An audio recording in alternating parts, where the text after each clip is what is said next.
Tonight on the news, Anambra governor's wife re-echoes call for a regulated intake of salt. Anambra government cautions residents against blocking of drainage. Federal government wades into allegations of bullying at Leeds British School. On the foreign scene, over 200 protesters arrested across U.S. in Gaza campus protests. Before the news in detail, here is a special message. Governor Chukwuma Soludo has come for a total turnaround maintenance of the Anambra State economy and promotion of core Igbo values. Let's give him maximum support for the task ahead. Good evening and welcome. My name is Chinyere Ikoreke. Details of the news.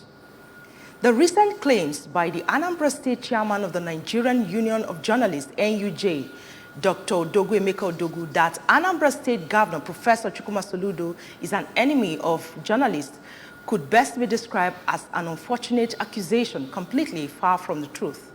The release signed by the press secretary to the governor, Mr. Christian Aburime, states that indeed it is an unfair accusation that casts a shadow over Governor Soludo's respectful relationship with the press, and it also fails to recognize the governor's little but notable gesture in the past. While Dr. Odogwu's concerns deserve a hearing, a closer look reveals a governor's dedicated to general progress at annihilating journalists.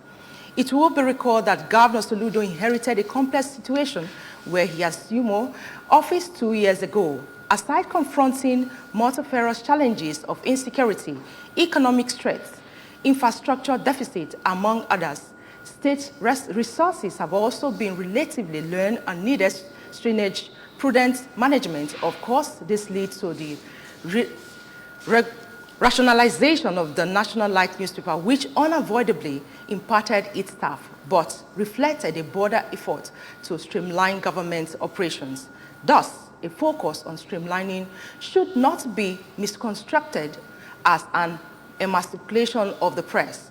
According to the release, the governor has initiated groundbreaking policies like free education, free antenatal care, construction of over 440 or 50 kilometers of roads, enhanced security, urban renewal, employment of 5,000 teachers, with more 300 to be employed soon, 5,000 youth empowerment grants, employment of 1,000 doctors, nurses, and other medical personnel, among several others developmental efforts.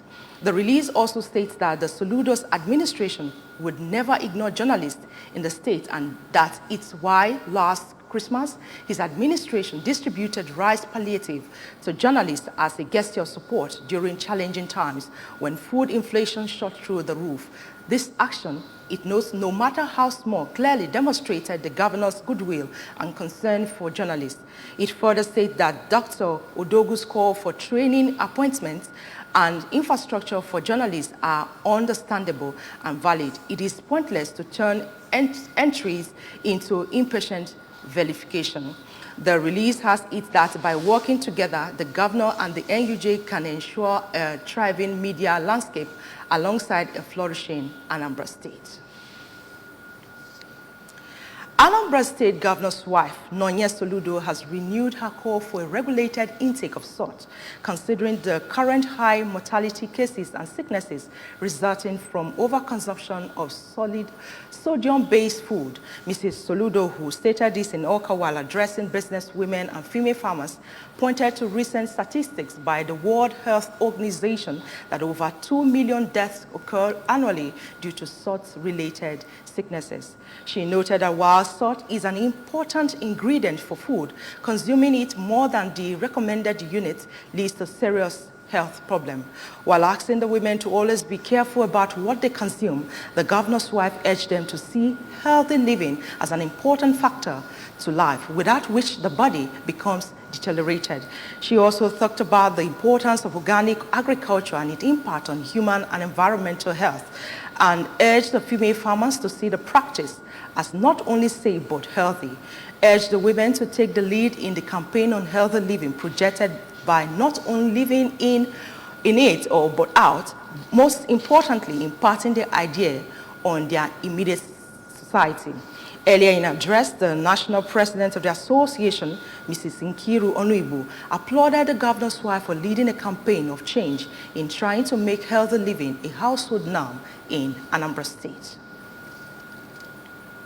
The Managing Director, Operation Clean and Healthy Anambra Ocha Brigade, Comrade Celestine Anere, has appealed to residents and traders in the state to support the government's development programs by desisting from indiscriminate dumping of refuge in the drainage channels.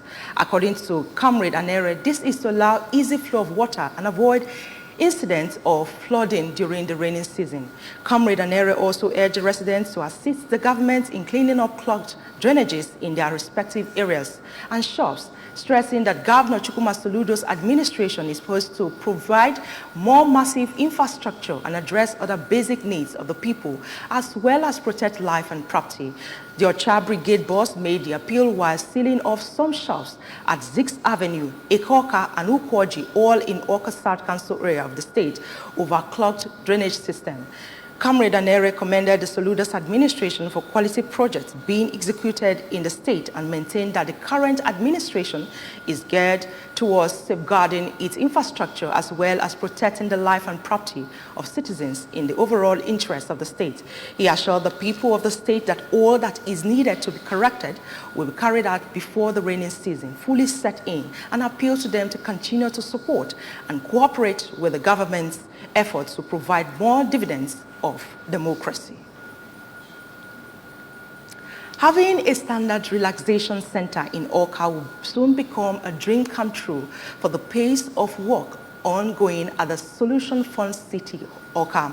Works correspondent Ngozi Obeleri, who monitored pace and quality of work at the projects, now reports. Ongoing at the site, where 3 different contractors were engaged to ensure speedy delivery of the job. Solution Fund City is located inside Awka Township Stadium. It has various segments like family fun building, which has galleries for cinema, utility building, ferry wheel, tower, swimming pools, administrative and ticketing building, gatehouse, and drainage construction, all being handled by the ZTC construction firm, one of the construction companies handling the project. When ABS arrived at the site, work was seen going on massively at various levels. Speaking to ABS, the project manager, Engineer Edmond Chukwuemeka, said that they started work in October last year and would deliver the job by June this year. Engineer Chukwuemeka said that Governor Chukwuma Soludo is passionate about giving Indianambra the best things of life, noting that the Fund City is very dear to the governor, which was why he inspects the project by himself. This place is family fun building. Part of the structure that we build in Solution Fund City. This place we are is family fun building. It has galleries for cinemas and the other fun-based activities that will take place here. While assuring quality job, Engineer Chukwuemeka urged Indianambra to relax as the governor rolls out his lofty visions for the state, as he said that after the first 4 years, Indianambra will testify that the solution government is the best. In Awka, I am Ngozi Obeleri for ABS News. Special Marshals of the Federal Road Safety Corps, Awka Unit 1, have held sensitization outreach to motor parks within Aroma and for staff of Anambra Broadcasting Service, Awka, on major road safety measures to take. Kenechukwu Chukwudi brings us more story. During the sensitization outreach at the parks, the Special Marshal Unit 1 Coordinator, Associate Professor Geoffrey Onyebuchi, charged the drivers present on safety measures, especially as it concerns speed limits, answering call while driving, and usage of seat belts, as all prevents fatal accidents. The team later proceeded to the office of the Managing Director of Anambra Broadcasting Service, ABS, Sachido Obidegu, on a courtesy call, where Associate Professor Onyebuchi intimated him on the efforts to sensitize drivers and also ABS staff on important road safety measures to prevent accidents. Parents have more responsibilities than ever, than any other group, because at the tender age, these kids do not hear words except from the parents and their teachers at the nursery primary level. These are the 2 groups of people that the children listen to. And if you are talking to the child below age, you are on your own. But these two groups of people will bring to their consciousness what should be.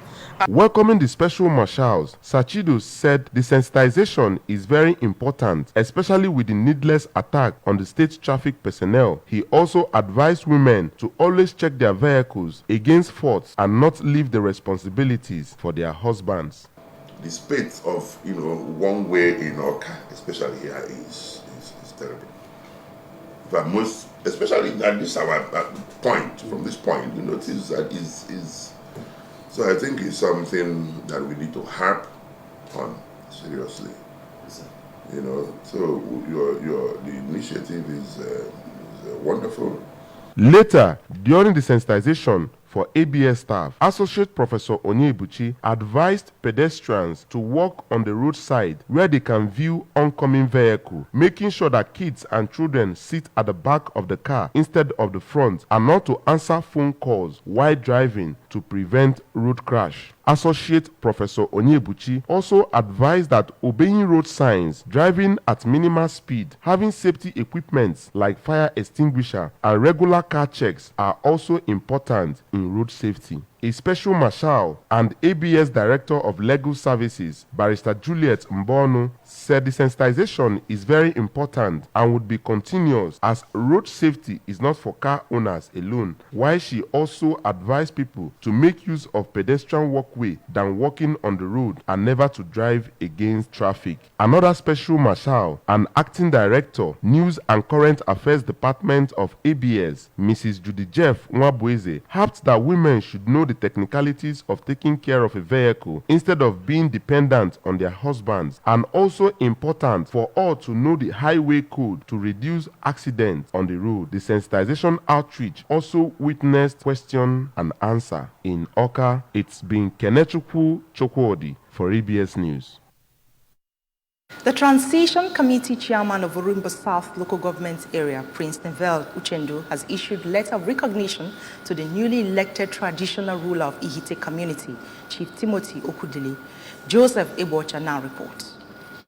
Speaking when he received members of Ihite community who were in his office for official presentation of traditional ruler-elect, Prince Uchendu commended them for the peaceful conduct of the election and re-echoed the need for other communities in the area that will hold the election for their traditional rulers in future to emulate the community. Thanking the President General of Ihite Development Union for helping to midwife a hitch-free election for a new traditional ruler, Prince Uchendu urged the people of the community to unite under the Igwe-elect for speedy development of their community, reminding them that Governor Chukwuma Soludo, who has done much for the people of the area, is determined to enthrone peace in various communities in the state for sustainable development.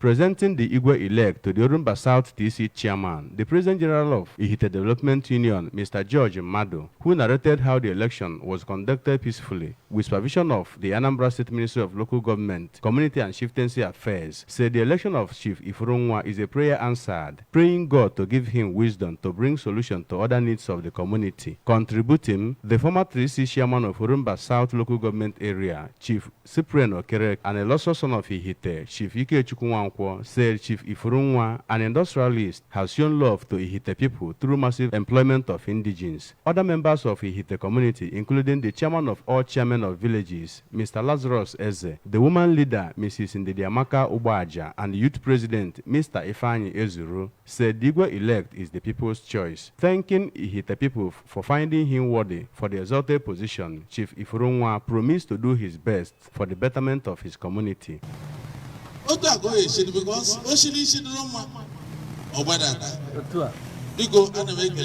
Idiabuoko cultural dance, Amorie Ihite, and Igwezo Umozodi were used to lead the Igwe-elect for the official presentation, while handing over of letter of recognition by Prince Uchendu formed the high point of the event. From Umunze in Orumba South Local Government Area, Joseph Ebocha reporting for ABS News. Away now from news within the states, the federal government of Nigeria has appointed a 7-man committee to thoroughly investigate the circumstances surrounding the viral online video depicting bullying incidents at Leeds British International School. The Minister of State for Education, Dr. Yusuf Sununu, who announced during a meeting by the committee in response to the viral online video, assured that the Federal Ministry of Education remains steadfast in its dedication to foster safe and conducive learning environments for all students across the country. Ekwe Ajide now reports. The committee's mandate is to investigate the underlying factors that led to events depicted in the videos and come up with expanded investigation to other schools, using Leeds British International School as a case study to address broader social vices. In his speech at the meeting with representatives from the Leeds British International School in Abuja, the minister emphasized government's steadfast stance against any form of harassment or intimidation within educational institutions. Dr. Sununu underscored the importance of establishing stronger bonds between school authorities and students to facilitate immediate responses to similar incidents in the future, emphasizing the critical role of communication in resolving such issues, and assured Nigerians of government's commitment to ensuring safety and protecting the rights of all students. Also, it was a priority of the ministry. Just this morning, we had a collaborative meeting with the Federal Ministry of Education and Finance and virtually all the security agencies in the country in order to promote achievement of safe school declaration in order to protect our school environment, student teachers, to ensure that our campuses are not used for military activities, and also to ensure that where there is a need for evacuation. The Permanent Secretary, Minister of Education, Mrs. Didi Wilson-Jack, was of the opinion that fostering relationships between teachers and students will enable students feel freer reporting directly to them, saying that the existence of an anonymous suggestion box in schools where students can lodge their complaints districtly can also assist in checking such incidents. Safety of children, vices in schools, and general discipline amongst children in schools. So we hope that you will open up, share with us, first of all, the issues that led to that particular incident and any other issues you would like to share with us that would help us to ensure that the menace of bullying in schools is actually addressed. The leader of the representatives from Leeds British International School, Mr. Abraham Ogunkombi, who is the head of the school in Abuja, assured the ministry that appropriate measures had been taken in response to the incidents, including disciplinary actions in accordance with school policies. Which is necessary. If it's happened to maybe between a year 11 and a year 7 child, it would definitely have been very, very different. Because they report to us. We have gathered as a male and female, not one plus two. And we have people that are in charge of safety policy in our school and child protection policy, which was approved by the board of directors before the implementation. After the approval, we sent it out to parents and we read it to children. So this one, sir, is unfortunate, but it was one of some. In Abuja, Princess Ekwe Ajide reporting. On the foreign scene, police have arrested hundreds more protesters in locations across the U.S. as protests against the war in Gaza intensify across university campuses. Over 100 arrests were made at Emerson College, Boston police told the BBC's U.S. partner, CBS News. Earlier, 93 people at the University of Southern California, USC in Los Angeles, were taken into custody on trespassing charges. Protesters and police also clashed at the University of Texas. Authorities said 34 people were arrested there too. According to the report, universities across the U.S. have seen a growing number of students walking out of classes or try to set up encampments to protest against Israel's military campaign in Gaza. The latest arrests follow others at the Columbia, Yale, and New York University. The protest was reported to have been largely peaceful at first, but then turned intense with continued police presence. Remember that you can follow news and programs on ABS from any part of the world by liking our Facebook page at Anambra Broadcasting Service. Subscribe to our YouTube page at ABS Television Oka. On X at ABS Radio TV. On Instagram at ABS Radio TV. You can also log on to our website at www.absradiotv.com. The main points again.